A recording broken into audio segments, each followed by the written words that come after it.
how to forcefully update plugins in WordPress.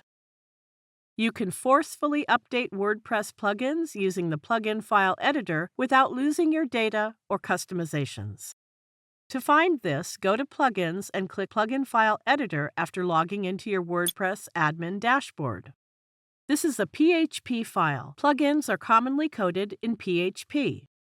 It shows the name of the plugin here and also the version of this plugin. You can select the plugin you want to edit from this menu. This PHP file has been changed. Now this shows the details of the selected plugin. You need to change the current version and update the file.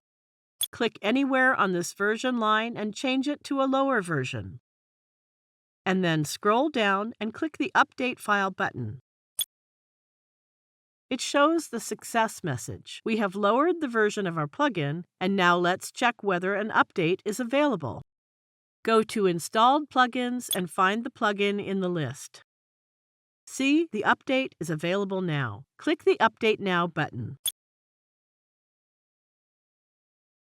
That's it. We have forcefully updated one of our installed plugins using the plugin file editor. We can update any of the installed plugins without losing data. I hope you find this tutorial helpful. Thank you for watching.